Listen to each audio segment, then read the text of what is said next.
एक राजा था और राजा का एक मंत्री था जिसका नाम भरचू था। तो भरचू राजा का अत्यंत विश्वस्त था और विद्वान भी था।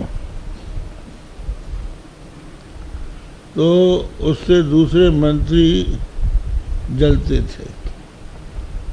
तो एक बार राजा के सीमा प्रदेश में उन लोगों ने उपद्रव खड़ा कर दिया और राजा को सूचना दी कि वहाँ उपद्रव हो रहा है। तो राजा ने सेना भेज दी, लेकिन उन लोगों ने कहा कि सेना से उपद्रव शांत नहीं हो रहा है, जब तक भरचू न जाएगा तब तक वहाँ पर शांति नहीं होगी। तो राजा ने भरचू को भेज दिया। उसके जाने के बाद इन लोगों ने राजा को ये खबर दे दी कि वहाँ युद्ध में भरचू की हत्या हो गई, भरचू मारा गया। राजा को बड़ा दुख हुआ और वो एक दिन भोजन नहीं किया उसने। उसके बाद भरचू अपना वहाँ काम करता रहा। इधर लोगों ने ये कहा कि भरचू मर के ब्रह्म राक्षस हो गया है और वो यहाँ वहाँ घूमता हुआ लोगों से देखा गया है और जिससे अधिक प्रेम होता है ब्रह्म राक्षस उसके पास आ जाता है। तो राजा डर गया। उसने अपने पहरेदारों से कहा कि देखो, अगर भरचू आए तो उसको रोक देना, हमारे पास मत आने देना। और उसके घर में भी खबर दे दी कि भरचू प्रेत हो गया है, सावधान रहना। तो वो आया राज दरबार में खबर देने की उपद्रव शांत हो गया और अगर भागो भागो भागो, नहीं जा सकते तुम। तो वो अपने घर गया लौट के। घर वालों ने कहा भागो भागो। अब वो बेचारा जहाँ जाए वहीं लोग भगाएं कि ये तो ब्रह्म राक्षस है।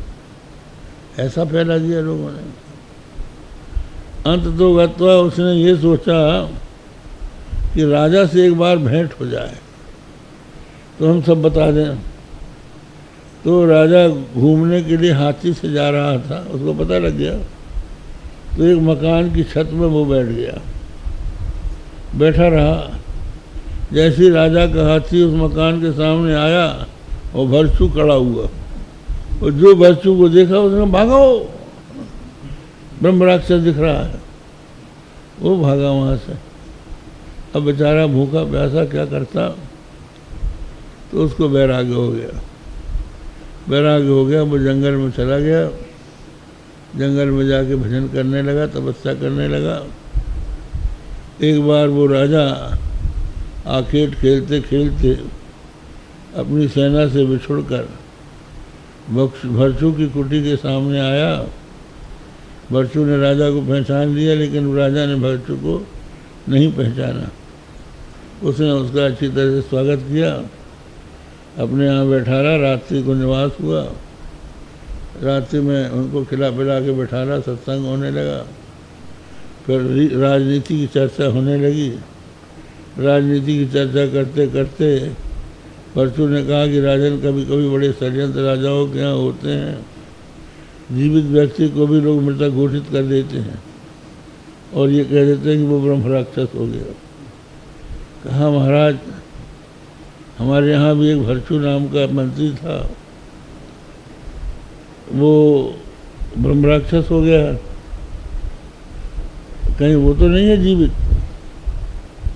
आप ज्ञानी हैं, महात्मा हैं, आप जान सकते हैं, बताइए आप। आंख मूंद के उन्होंने ध्यान धरा। हाँ राजन, वो जीवित है। हमारा अगर वो जीवित है तो आप बताइए कहाँ है, कैसा है। हमको तो वो बहुत प्रिय था, उससे हम मिलना चाहते हैं। राजन हम ही और हमारे साथ षड्यंत्र हुआ है। तो राजा का दोष, राजा का जो मन में संदेह था वो निवृत्त होगा। तो इसी तरह से भेदवादी जो है वो अद्वैत सिद्धांत के खिलाफ लोगों को भड़का देते हैं। चार यार मध्वाजिक जेते, वेद विरुद्ध वक़्त सब देते। ये चार यार हैं, ये सब वेद विरुद्ध बकते हैं।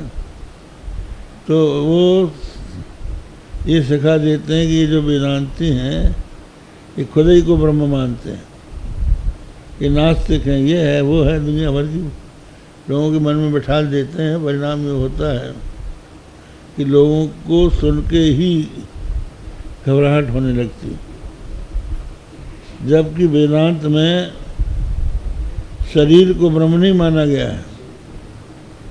शरीर, इंद्रिय, मन, बुद्धि, चित्त, अहंकार, इन सबका जो साक्षी है, जो शुद्धतम पदार्थ है, वो ब्रह्म से अभिन्न है।